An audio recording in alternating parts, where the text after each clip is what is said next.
একটুখানি গপ্প অবকাশে গল্পের দেশে। নমস্কার বন্ধুরা, অচেনা ভয় সাথে অনুভূতির মায়া এবং রহস্যের অন্তর্জাল ঝুলিতে নিয়ে হাজির আমরা একটুখানি গপ্প। আজকে আপনাদের জন্য বিশেষ নিবেদন তারাদাস বন্দ্যোপাধ্যায়ের লেখা তারানাথ তান্ত্রিকের একটি গল্প জন্মান্তর। গল্পটি আমরা নিয়েছি তারাদাস বন্দ্যোপাধ্যায়ের লেখা তারানাথ তান্ত্রিক এই বইটি থেকে। গল্পে সূত্রধর রুদ্রনাথ ঘোষাল। শুরু হচ্ছে আজকের গল্প জন্মান্তর। তারানাথের সেদিন কোনো কাজ ছিল না। সন্ধ্যের দিকে এমনিতেই তার বৈঠকখানা ফাঁকা থাকে, আজ যেন বড় বেশি ফাঁকা। তারানাথ বসে একা হুঁকো খাচ্ছে। আমাদের দেখে খুশি হয়ে বলে উঠল, আরে এসো এসো, তোমাদের কথাই ভাবছিলাম। কিশোরী বলল, হঠাৎ আমাদের কথা ভাবছিলেন যে বড়? হঠাৎ নয়, আজ সারাদিন কোনো কাজই নেই, বুঝলে তো। অন্য অন্য দিনে কোষ্ঠী করাতে না হোক, অন্তত হাত দেখাতে দু চারজন এসেই যায়। দিনের খরচাটা যা হোক করে, বুঝলে না। আজ একটা পয়সাও আমদানি নেই। হাত পা কোলে করে বসে থেকে বিরক্তি ধরে যাচ্ছিল। তোমরা আশায় একটু বাঁচলুম। আমি বললাম, কিন্তু আমরা তো আর খদ্দের নই। তারানাথ বলল, নাই বা হলে পয়সা না পায়, আড্ডা দিয়ে তো বাঁচবো। তোমাদের তো বলেইছি, পয়সা কম উপার্জন করিনি জীবনে। বৈষয়িক লোক হলে অনেক জমিয়ে ফেলতে পারতাম। পয়সার মায়া নেই আমার। দিন চলে গেলেই খুশি। যাবার সময় কটা পয়সা গাঁঠে বেঁধে নিয়ে যেতে পারবো মনে করো? চারি পেয়ালায় চা নিয়ে এলো। তারানাথ পাকা মজলিসি লোক। চা খেতে খেতে সে গল্প জমিয়ে তুলল। কিছুক্ষণ নানা বিষয়ে কথা হবার পর কিশোরী বলল, ভালো কথা, আজকের কাগজে দেখেছেন তরুবালা হত্যাকাণ্ডের মীমাংসা হয়ে গিয়েছে। প্রত্যক্ষদর্শীর বিবরণ অনুযায়ী ফাঁসির হুকুমও হয়ে গিয়েছে দেখলাম। খবরটা দেখেছি বটে। কিছুদিন আগে কলকাতার এক কুখ্যাত পাড়ায় তরুবালা নামে একটি পতিতা মেয়ে খুন হয়। খুনি কোনো সূত্র রেখে যায়নি, তাই নিয়ে কদিন কাগজে খুব হইচই চলেছিল বটে। আজ কাগজে বেরিয়েছে খুনি ধরা পড়ার খবর। অপর একটি পতিতা মেয়ে বাথরুমে লুকিয়ে থেকে সমস্ত খুনের দৃশ্যটা দেখেছিল। এতদিন প্রাণের ভয়ে কিছু বলেনি সে, কিন্তু পুলিশি জেরার চাপে আর বিবেকের তাড়নায় সে শেষ পর্যন্ত সবটা স্বীকার করেছে। বস্তুত তার বিবৃতিকে নির্ভর করেই অপরাধী শাস্তি হয়ে গেল। আমি বললাম, সত্যি মেয়েটার কোনো দোষ নেই? প্রাণের ভয় সবারই আছে, তাছাড়া চোখের ওপর একটা খুন হতে দেখলে মনের অবস্থা কেমন হয় কে জানে। একজন মানুষকে 5 হাতের মধ্যে মেরে ফেলা হচ্ছে, ভাবা যায় না। ঈশ্বরী বলল, সত্যি বলেছ, খুনের প্রত্যক্ষদর্শীর মনের অবস্থা কি হয় ভারী জানতে ইচ্ছা করে, কিন্তু কে বলতে পারবে? তারানাথ বলল, আমি পারি। আমি আর কিশোরী তারানাথের কথায় অবাক হয়ে তার দিকে তাকালাম। বলে কি তারানাথ, ঠাট্টা করছে নাকি? কিন্তু সিরিয়াস ব্যাপার নিয়ে ঠাট্টা করবার লোক তো তারানাথ নয়। তাহলে কিশোরী আমার চেয়ে আগে সমস্ত পরিস্থিতিকে সামলে নিতে পারে। সে জিজ্ঞাসা করল, কি করে বলবেন? তারানাথ গম্ভীর গলায় বলল, কারণ আমি চোখের সামনে একটা খুন হতে দেখেছি। তারানাথের কাছে অনেক অদ্ভুত গল্প শুনেছি, কিন্তু এ ব্যাপারে একেবারেই অপ্রত্যাশিত। এবার কিশোরীও কোনো কথা বলল না। তারানাথ আমাদের দিকে তাকিয়ে বলল, খুন হয়েছিল বটে, কিন্তু সে খুনের জন্য কারো ফাঁসি হয়নি। আমি ছাড়া আরো কয়েকজন প্রত্যক্ষদর্শী ছিল। কেস আদালতে ওঠে, কিন্তু পরে যে খুন করেছিল সে ছাড়া পেয়ে যায়। শুনবে গল্পটা? তাহলে বলি। শোনবার জন্য আমাদের অনুরোধ করার সামান্যই প্রয়োজন ছিল। তারানাথ এক কলকে তামাক সেজে বলতে শুরু করলো। বছর 10 আগেকার কথা। তখন আমার কাছে অমরনাথ ভট্টাচার্য বলে এক ভদ্রলোক প্রায় আসতেন। ব্যক্তিগত একটা বিপর্যয়ে পড়ে আমার কাছে হাত দেখাতে এসেছিলেন। আমার কথা মতো রত্ন ধারণ করে সে বিপদ কেটে যায়। তারপর থেকে কৃতজ্ঞতাবশতই হোক আর আমাকে ভালো লেগে যাওয়ার জন্যই হোক, সপ্তাহে অন্তত 3 দিন উনি আড্ডা দিতে আসতেন। অতি অমায়িক মানুষ, একেবারে আড্ডাবাজ এবং ভালো গল্প বলিয়েও বটে। আমাদের আলাপ খুব জমে উঠেছিল। একদিন অমরবাবু সন্ধ্যের দিকে এসে হাজির হলেন। দেখলাম উনি কিছু অন্য মনস্ক। কোনো চিন্তায় মগ্ন থাকলে যেমন হয়, চা খাচ্ছেন হ্যাহু করে, আমার কথার উত্তর দিয়ে যাচ্ছেন, কিন্তু আড্ডা যেন ঠিক জমছে না। এক সময় বলেই ফেললাম, আপনার কি হয়েছে বলুন তো? কিছু ভাবছেন? অমর ভট্টাচার্য এক মুহূর্ত কি ভাবলেন, তারপর বললেন, ভেবেছিলাম বলবো না, কিন্তু এখন মনে হচ্ছে বললে আপনাকেই বলা উচিত। অন্যরা হেসে উড়িয়ে দেবে, কিন্তু আপনি হয়তো বুঝতে পারবেন। বললাম, খুলে বলুন। আমার এক বাল্যবন্ধু আছেন, তার নাম বিজয় চাটুর্যে। অনেকদিন বিয়ে হয়েছে বটে, কিন্তু একটিও ছেলে সন্তান হয়নি। মেয়ে সন্তান রয়েছে, নাম সুবালা। এখন তার বয়স 13। মেয়েটি দেখতে খুব সুন্দরী, পড়াশোনাতেও ভালো। বিজয় প্রাচীনপন্থী গোড়া লোক নয়। মেয়েকে সে লেখাপড়া শিখিয়ে উপযুক্ত করে বিয়ে দিতে চায়। সবই তো ভালো চলছিল, কিন্তু হঠাৎ এক বিপদ উপস্থিত হয়েছে। কি হয়েছে? সুবালা আজকাল কেমন কেমন সব কথাবার্তা বলতে শুরু করেছে, যার কোনো মানে হয় না। এমন সব অসংলগ্ন কথা। বিজয় খুব ভয় পেয়ে গিয়েছে। সে সন্দেহ করছে সুবালার বোধহয় মস্তিষ্ক বিকৃত লক্ষণ দেখা দিয়েছে। কি ধরনের অসংলগ্ন কথা? অশ্লীল কিছু? আদৌ না, সবার সঙ্গে বসে আলাপ করতে করতে থেমে গিয়ে কেমন যেন হয়ে যাচ্ছে। তারপর একটা ঘুম ঘুম ভাবের মধ্যে নানান অদ্ভুত কথা বলছে। সে কথাগুলো কি? অমর ভট্টাচার্য বললেন, সে ঠিক বলে বোঝানো যাবে না। আপনি চলুন না একবার। আপনি তো নানা রকম বিষয় জানেন, হয়তো আপনাকে দিয়ে বিজয়ের একটা উপকার হয়ে যাবে। সুবালাকে ডাক্তারের কাছে নিয়ে যাওয়ার আগে আপনি একবার চলুন। বললাম, বিজয়বাবু কোথায় থাকেন? এই কাছেই, অবিনাশ দত্ত লেনে। কাল যাবেন? আমার কৌতূহল জেগে উঠেছিল। বললাম, বেশ তো, বলে রাখবেন আপনার বন্ধুকে। কাল সন্ধ্যার দিকে যাওয়া যাবে এখন। ঠিক আছে, আমি এসে আপনাকে নিয়ে যাব। তৈরি থাকবেন। পরের দিন গেলাম বিজয় চাটুর্যের বাড়ি। সাধারণ মধ্যবিত্ত গৃহস্থ, তবে সচ্ছল অবস্থা। ভদ্রলোক বেশ সুপুরুষ, 40 পেরিয়েও চুলে পাক ধরেনি বা কপালে একটি রেখাও পড়েনি। আমাকে আপ্যায়ন করে বসিয়ে বললেন, বড় বিপদে পড়েছি ঠাকুর মশাই।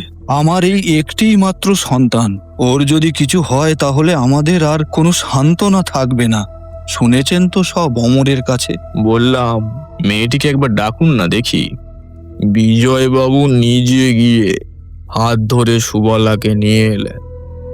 অমর ভট্টাচার্য ঠিকই বলেছিলেন, মেয়েটি অপরূপ সুন্দরী। বাড়ন্ত গড়নের জন্য সত্যিকারের বয়সের চেয়ে অনেক বড় দেখায়। সুবলা ঘরে ঢুকতেই আমি চমকে সোজা হয়ে বসলাম। মেয়েটি সাধারণ মেয়ে নয়। আমাদের তন্ত্রশাস্ত্রে কিছু কিছু অতিলৌকিক দেহলক্ষণের বর্ণনা আছে। সুবলার শরীরে সেগুলি বর্তমান। আমার চমকে ওঠা বিজয়বাবু লক্ষ্য করেছিলেন, কিন্তু মেয়ের সামনে কিছু জিজ্ঞাসা করলেন না। আমি আদর করে কাছে বসিয়ে সুবলার সঙ্গে কথা বলতে লাগলাম। বেশ স্বাভাবিক মেয়ে, কোনো দিক দিয়ে কোনো ব্যতিক্রম নেই। কিছু পরে বিজয়বাবুকে বললাম, যান, ওকে ভেতরে দিয়ে আসুন। বিজয় চাটুর্যে বললেন, যাও তো মা, ভিতরে গিয়ে মাকে বলো খাবার পাঠাতে। সুবলা চলে যেতে আমি প্রথমে বললাম, ভয় নেই বিজয়বাবু, আপনার মেয়ের কোনো অসুখ নেই। এটা পাগলামির পূর্বাভাস নয়। তবে আপনার মেয়ের শরীরে কয়েকটা দিব্য লক্ষণ রয়েছে। কি লক্ষণ তা আমি বলবো না, অন্যের চেয়ে আপনার মেয়ে কিছু আলাদা হবেই, এ আপনি রোধ করতে পারবেন না। বিজয়বাবু অপ্রসন্ন মুখে চুপ করে রইলেন। বুঝলাম, আমার ব্যাখ্যা তার ঠিক মনোপুত হয়নি। তার আমি কি করতে পারি? মেয়ের তো কোনো অসুখই নেই, বা কোনো অপদেবতাও ভর করেনি যে আমি মাদুলি দিয়ে কি যজ্ঞ করে সারাবার চেষ্টা করব।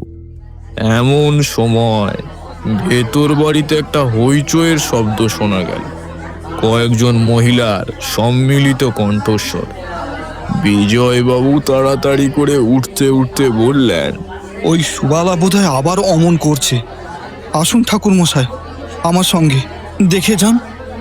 সামান্য ইতস্তত করে তার পেছন পেছন বাড়ির ভেতর ঢুকলাম। লম্বা বারান্দা পেরিয়ে একটা ঘরের সামনে দাঁড়ালেন বিজয়বাবু। সে ঘর থেকেই গোলমালটা ভেসে আসছে। দরজার কাছে দাঁড়িয়ে ভেতরে উঁকি দিলাম। দেওয়ালে হেলান দিয়ে মাটিতে বসে আছে সুবালা, চোখ দুটো অর্ধেক বোঝা। সেই অবস্থাতেই বিড়বিড় করে কি যেন বলছে। আমাকে দেখে ঘরের মহিলারা ঘোমটা টেনে দিলেন। বিজয় বাবুকে বললাম, ওদের একটু সরে দাঁড়াতে বলুন তো, আমি একবার আপনার মেয়ের কাছে যাব। বিজয় বাবুকে কিছু বলতে হলো না। আমার কথা শুনে মেয়েরা নিজে থেকেই ঘরের এক কোণে সরে গেলেন। আমি গিয়ে হাঁটু গেড়ে সুবালার পাশে বসে ডাকলাম, সুবালা, সুবালা। শুনতে পেল কি না বোঝা গেল না, অন্তত বাহিরে তার কোনো প্রতিক্রিয়া প্রকাশ পেল না। মনে মনে ইষ্ট স্মরণ করে সুবালার গায়ে হাত বুলিয়ে দিতেই তার কথা বন্ধ হয়ে গেল, যেন সে আস্তে আস্তে ঘুমিয়ে পড়ছে। তোমরা তো জানোই, মধুসুন্দরী দেবী আমাকে ওই ধরনের কয়েকটি ক্ষমতা দান করেছিলেন। সুবালাও শান্ত হয়ে এলো, গভীর নিঃশ্বাস পড়তে লাগলো। আমি মৃদু স্বরে বললাম, বলো মা, কি বলছিলে বলো। সুবালা টেনে টেনে বলল, খোকা পড়ে যাচ্ছে যে, আমিও পড়ে যাচ্ছি। পেছন থেকে ধাক্কা দিল। আমার কোলে খোকা। বললাম, খোকা কে? আমার খোকা। তোমার ছেলে? কোনো উত্তর এলো না। মাথায় কি কষ্ট। ওহ ওহ, পাথর এসে লাগলো মাথায়। কে ধাক্কা দিল তোমাকে? এরপর আর কোনো উত্তর নেই। এবারে সত্যিই ঘুমিয়ে পড়েছে মেয়েটি। বিজয়বাবুকে বললাম, ওকে বিছানায় শুইয়ে দিন, ঘুমিয়ে পড়েছে বোধহয়। আর আপনি আমার সঙ্গে আসুন, কথা আছে। বাইরের ঘরে এসে বললাম, আপনার মেয়ে হলো গিয়ে জাতিস্বর। জাতিস্বর? হ্যাঁ, সুবালা সম্ভবত আগের জন্মের কথা মনে করতে পারে। যেসব কথাকে আপনারা অসংলগ্ন বলে মনে করছেন, তা আসলে ওর আগের জন্মে ঘটে যাওয়া ঘটনা। এই কারণেই ওর শরীরে নানা দিব্য লক্ষণ রয়েছে। জাতিস্বর হওয়া আত্মার খুব উঁচু অবস্থার পরিচয়। বিজয়বাবু বললেন, তাহলে এখন আমাদের কি করা কর্তব্য? কিছুই নয়, এ ভাব আপনিই কেটে যাবে। আমি আর একটি জাতিস্বর মেয়ে দেখেছিলাম। বয়স বাড়তে শুরু করার সঙ্গে সঙ্গে জন্মান্তরের স্মৃতি কমে আসতে থাকে। সুবালার কতদিন এরকম হয়েছে? বিজয়বাবু একটু ভেবে বললেন, হ্যাঁ, তা প্রায় বছর খানেক হবে। তাহলে তো অনেক বেশি বয়সে শুরু হয়েছে বলতে হবে। জন্মান্তরের স্মৃতি সাধারণত 5-6 বছর বয়সে জেগে ওঠে, ওই বয়সেই মিলিয়ে যায়। যাকে কিছু না করে শুধু দেখে যান, সুবালা আপনিই সেরে যাবে। সেদিন ফিরে চলে এলাম। তারপর বছর কয়েক ধরে মাঝে মাঝে বিজয় চাটুর্যের বাড়ি গিয়েছি। কখনো বা উনি আর অমরনাথ আমার কাছে এসে সুবালার খবর দিয়েছেন। মোটের ওপর বলতে গেলে 2 বছরে আমরা সুবালার গত জন্মে কি ঘটেছিল সে সম্বন্ধে একটা ধারণা করতে পারলাম। বিভিন্ন সময়ে আচ্ছন্ন অবস্থায় সুবলা যা বলেছিল তার উপরে নির্ভর করেই আমরা কিছু জোড়াতালি দিয়ে সমস্ত ব্যাপারটা আন্দাজ করেছিলাম। কিন্তু আমাদের আন্দাজ যদি সত্যি হয়ে থাকে, যদিও নিশ্চয়ই সত্য ছিল, কারণ পরে যা ঘটেছিল তাতে তো আর কোনো সন্দেহ থাকার কথাই নয়। সে এক মর্মান্তিক ঘটনা ঘটেছিল। কিশোরী বলল। আপনারা কি আন্দাজ করেছিলেন? তারানাথ বলল। সুবলা ওই ঘোর লাগা অবস্থায় প্রায়ই বলতো সে তার ছেলেকে নিয়ে যেন কোনো উঁচু জায়গা থেকে পড়ে যাচ্ছে। মাথায় আঘাত পাওয়ার কথাও বলতো। একদিন ও টান করে চুল বেঁধে এসেছে, দেখলাম বাঁদিকের কপালে একটা লম্বা দাগ। পুরনো ক্ষত শুকিয়ে এলেও যেমন দাগ শুকিয়ে যায়নি। বিজয়বাবুকে বলতে তিনি বললেন ওটা সুবলার নাকি জন্ম দাগ। বললাম, খেয়াল করেছেন কি, সুবলা আচ্ছন্ন অবস্থায় মাথার যেখানে আঘাত লাগার কথা বলে এই দাগটাও ঠিক সেখানেই। বিজয়বাবু বললেন, তাও কি হয়, গত জন্মের আঘাতের দাগ এ জন্মেও ফুটে ওঠে? বললাম, জানি না, তবে পৃথিবীতে অনেক কিছুই যে সম্ভব সে তো দেখতেই পাচ্ছেন।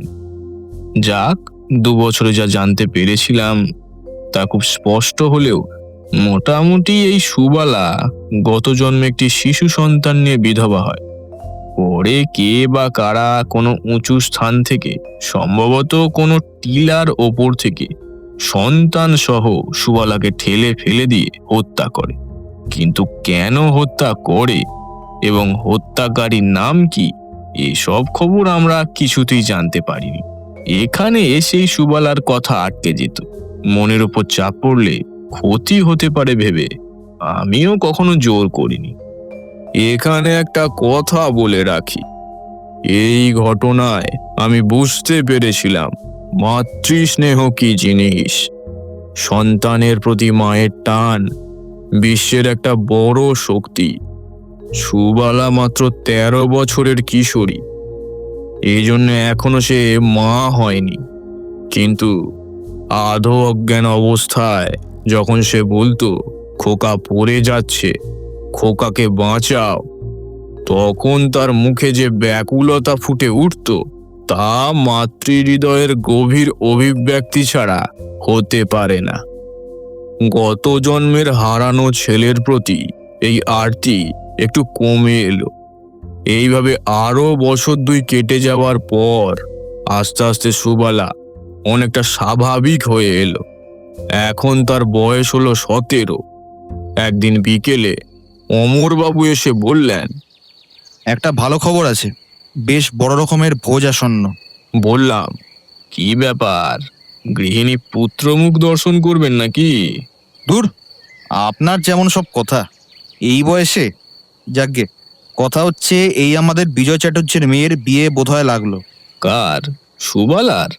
হ্যাঁ, আগামী পরশু পাত্রের বাবা দেখতে আসছেন জব্বলপুর থেকে। প্রবাসী বাঙালি, পাত্র সেখানেই ব্যবসা করে।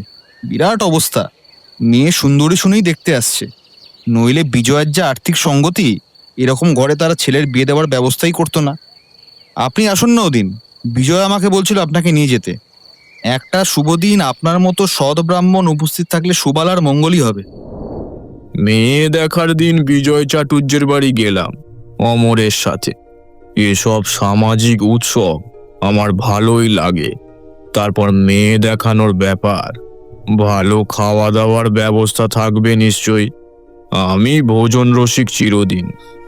ধুতি চাদর চাপিয়ে বিকেলে গিয়ে হাজির হলাম। তখনও ছেলের বাবা এসে পৌঁছায়নি। বিজয়বাবু আমাদের আদর করে নিয়ে বৈঠকখানায় বসালেন। তামাক এলো, চা খাবার এলো। বিজয়বাবু একবার সুবলাকে ডেকে এনে প্রণাম করিয়ে নিয়ে গেলেন। সুবলা মাথায় হঠাৎ যেন অনেকখানি লম্বা হয়ে গিয়েছে, চোখ মুখ যেন তুলি দিয়ে আঁকা। সত্যিই সুন্দরী বটে। মাথায় হাত দিয়ে প্রাণ ভরে আশীর্বাদ করলাম, সুখী হও মা, বেঁচে থাকো। জীবনে এমন ব্যর্থ আশীর্বাদ আর কখনো করিনি। বিজয় চাটুর্যে বললেন, ঠাকুর মশাই কিন্তু আজ রাত্রিরে এখানে খেয়ে যাবেন, মাংস চলে তো? খুব চলে। আমি ঘন্টা নাড়া পুরুত বামুন নই। সবারই মন বেশ ভালো। বিজয়বাবুর মনের আনন্দ কিছুটা বাইরে বেরিয়ে আসছে। কেনই বা হবে না? বড়লোকের ঘরে মেয়ে বিয়ে দিতে চলেছেন। বিয়ে প্রায় ঠিকই বলতে গেলে। পাত্রের কে এক আত্মীয় মেয়ে দেখে গিয়ে ওখানে দারুণ প্রশংসা করেছেন। আজ বাবা দেখে গেলেই পাকাপাকি হয়ে যাবে। সন্ধে ঠিক 7টা নাগাদ দরজায় কড়া নড়ে উঠল। বিজয় ব্যস্ত হয়ে বেরিয়ে গিয়ে একটু পরেই এক দোহারা চেহারার সুপুরুষ পৌর ভদ্রলোককে নিয়ে ঘরে ঢুকলেন। ইনি হচ্ছেন সনাতন মুখোপাধ্যায়। আমরা নমস্কার করলাম। সনাতন বাবু আমাকে প্রণাম করার ধার দিয়েও গেলেন না। অর্থ থাকলেও অনেক ধনী ব্যক্তির ব্যবহারে একটা নম্রতা থাকে। ইনি সে দলের নন। বেশ জবরদস্ত লোক। আমাদের নমস্কারের উত্তরে একটা দায় সারা প্রতি নমস্কার করেই তাড়া দিয়ে বললেন, এই যে চাটুর্য মশাই, মেয়েকে আনুন। আমার হাতে বেশি সময় নেই, এখনই আবার উঠতে হবে। কলকাতায় এসেছিলাম ব্যবসার একটা জরুরি কাজে। ভাবলাম এলাম যখন একবার দেখেই যাই, নইলে এমনিতে তো বড় একটা আশা হয়ে ওঠে না। এমন 2-4টি কথায় ভদ্রলোক বেশ স্পষ্ট করে বুঝিয়ে দিলেন তার আর বিজয়বাবুর মধ্যে অবস্থার বিস্তর প্রভেদ। বুঝিয়ে দিলেন যে তিনি নেহাত ব্যবসার কাজে আসতে হয়েছিল বলেই দয়া করে মেয়ে দেখে যাচ্ছেন। বুঝলাম বিয়ে হয়তো হবে, কিন্তু কুটুম্বের দিক দিয়ে বিজয়বাবুর বিশেষ সুখ হবে না। কিন্তু কন্যা দায়গ্রস্ত পিতার অত সম্মান জ্ঞান থাকলে চলে না। বিজয়বাবু তাড়াতাড়ি করে ভেতরে গেলেন মেয়েকে আনবার কথা বলতে। আমরা মুখ নিচু করে নীরবে বসে রইলাম। কিছু কিছু লোক আছে যাদের সামনে কিছুতেই আড্ডা জমানো যায় না। সনাতন মুখোপাধ্যায় সেই রকমই লোক। একটু বাদেই ভেতর থেকে খাবার এলো, মেয়েদের নিজেদের হাতে তৈরি খাবার। সনাতন বাবু কিন্তু সেসব স্পর্শও করলেন না, কেবল চা খেলেন 1 কাপ, আর অনর্গল মেয়ে দেখানোর জন্য তাড়া দিতে লাগলেন। বিজয়বাবু মুক্ত কচ্ছ হয়ে বারবার সে তারা বাড়ির ভিতরে পৌঁছে দিয়ে আসতে লাগলেন। বস্তুত এমন অভব্য মানুষ আমি খুব কমই দেখেছি। এইবার ঘটল আসল ঘটনা, যে কাহিনী বলবার জন্যই বসেছি। বেশ সুন্দর পরিবেশ। একটি বিয়ের প্রাক কথন হবে, কিছু বাদে একটি ভোজের আভাসও রয়েছে। কে জানতো কি ভয়াবহ ব্যাপার ঘটতে চলেছে আর কয়েক মিনিটের মধ্যে। ভেতর বাড়ির দিকে চুরির শব্দ হতে বিজয়বাবু উঠে গিয়ে সুবালাকে হাত ধরে ঘরের ভেতর নিয়ে এলেন। আমি বেশ ভালো করে তখন তার মুখখানা দেখছিলাম। হলপ করে বলতে পারি সে মুখে তখন কোনো অস্বাভাবিকতা বা পাগলামির চিহ্ন মাত্র ছিল না। আমি সুবালাকে বসতে জায়গা করে দেব বলে উঠে সরে যাচ্ছি। অমরনাথও সরে বসবার উদ্যোগ করছে। হঠাৎ কেমন একটা অদ্ভুত আওয়াজে মুখ তুলে তাকিয়েই পাথর হয়ে গেলাম। সুবলা চোখ বিস্ফারিত, জিঘাংসু উন্মাদের মতো সে তাকিয়ে রয়েছে সনাতন মুকুজ্জের দিকে। সনাতন বাবু বিস্মিত হয়ে উঠে দাঁড়িয়েছেন। সুবলার সমস্ত শরীরের পেশি শক্ত হয়ে গিয়েছে, চোখ তীব্র ক্রোধে জ্বলে উঠেছে, ঠোঁটের ভঙ্গি ক্ষিপ্ত। বিজয়বাবু ভয় পেয়ে কি যেন বলতে যাচ্ছিলেন। তার মনের অবস্থা সহজেই অনুমান করা যায়। অনেক দিন মেয়ে এমন করেনি, একেবারে সেরে গিয়েছে। এই ভরসায় তার বিয়ের ব্যবস্থা করেছিলেন। আজ এত বছর পরে আবার সুবলার এমন হবে তা কে জানতো। তিনি বোধহয় কিছু বলতে যাচ্ছিলেন, তার আগেই ঘরের মধ্যে সুবলার তীব্র আক্রোশপূর্ণ গলা ছড়িয়ে পড়তে লাগলো। ওই ও ও ও ওই লোকটাই আমার খোকাকে মেরে ফেলেছে, আমাকে মেরে ফেলেছে। বলে কি সুবালা, বিয়ে তো আর হচ্ছেই না, কিন্তু এতে ব্যাপার অন্যদিকে অনেক দূর গড়িয়ে যেতে পারে। বিজয়বাবু ধমক দিয়ে বললেন, কি বলছিস? চুপ কর। টাকার জন্য খুন, টাকার জন্য খুন করেছিলি না? আমাকে মেরে শান্তি হয়নি। সম্পত্তি পাওয়ার জন্য আমাকে আর খোকাকে পাহাড় থেকে ধাক্কা দিয়ে ফেলে দিলি। বেশ, কিন্তু কিন্তু এবার তোকে কে বাঁচাবে? সনাতন বাবুর মুখ সাদা হয়ে গিয়েছে। অবাস্তব, অসম্ভব বিভীষিকা দেখলে মানুষের মুখ যেমন হয় ঠিক সেই রকম হয়ে উঠেছে। তিনি অস্ফুট স্বরে বললেন, বৌদি। সেই মুহূর্তেই সুবলা টলতে টলতে ঘর থেকে বেরিয়ে গেল। বিজয়বাবু স্তম্ভিত হয়ে দাঁড়িয়ে আছেন। অমরবাবু বারবার বলছেন, চলে যান সনাতন বাবু, আপনি এক্ষুনি এখান থেকে চলে যান। আমি তাকে থামিয়ে দিয়ে সনাতন বাবুর সামনে গিয়ে দাঁড়ালাম। বৌদি? বৌদিকে? সনাতন বাবু ঠক ঠক করে কাঁপছেন, বললেন, আমি আবার বললাম, বৌদি বলে কাকে ডাকলেন? কাকে ঠেলে ফেলে দিয়েছিলেন পাহাড় থেকে? সনাতন বাবু আর কোনোদিনও কোনো কথা বলার সুযোগ পাননি। আমার পেছন থেকে হঠাৎ বিজয়বাবু ধর ধর করে চিৎকার করে উঠলেন। আমি চমকে পেছন ফিরে তাকিয়ে দেখি সুবলা একটা বিরাট বঁটি নিয়ে ঘরে ঢুকছে। তার কাপড় প্রায় খুলে গিয়েছে, চোখে খুনির দৃষ্টি। আরো পেছনে দৌড়ে আসছেন মহিলারা। ব্যাপারটা চোখের নিমেষে ঘটে গেল।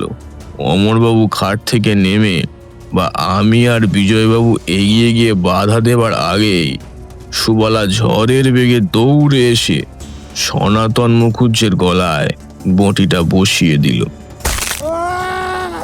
বিকৃত একটা শব্দ করে সনাতন বাবু পড়ে গেলেন। ফিনকি দিয়ে রক্ত ছুটল। সুবলা পড়ে অজ্ঞান হয়ে গেল। মিনিট 10 পরে মোড়ের ডাক্তারখানা থেকে যখন ডাক্তার নিয়ে ফিরে এলাম, তখন আর সনাতন বাবুর দেহে প্রাণ নেই। ঘন্টা 2 পরে সুবলার জ্ঞান ফিরেছিল, কিন্তু এত সব ঘটনা তার কিছুই মনে নেই। সম্পূর্ণ স্বাভাবিক। সনাতন বাবুর ছেলে কেস চেপে দেওয়ার চেষ্টা করেছিল, কিন্তু পুলিশ ছাড়েনি। পুলিশ সুবলার বিরুদ্ধে খুনের অভিযোগ আনে, কিন্তু জজ বুদ্ধিমান, এ খুনের কোনো মোটিভ নেই। তাছাড়া আসামি পক্ষ থেকে বলা হয়েছিল মেয়ে পাগল। আমার আর অমর ভট্টাচার্যের সাক্ষ্যেও কাজ হয়েছিল। সুবলা খালাস পেয়ে যায়। গত জন্মে টাকার লোভে বিধবা সুবলা আর তার সন্তানকে হত্যা করেছিল সনাতন। সেই সম্পত্তি পেয়েই জব্বলপুরে ব্যবসা ফেঁদেছিল সে। এদিকে সুবলা কলকাতায় বিজয় চাটুর্যের মেয়ে হয়ে জন্মগ্রহণ করেছে। ভগবানের মার বড় সাংঘাতিক মার। কোথা থেকে সনাতন মুখুজ্জেকে এসে শাস্তি নিয়ে যেতে হলো। নিজের জন্য অতটা নয়, কিন্তু তার সন্তানের মৃত্যুর কথা ভুলতে পারেনি সুবলা।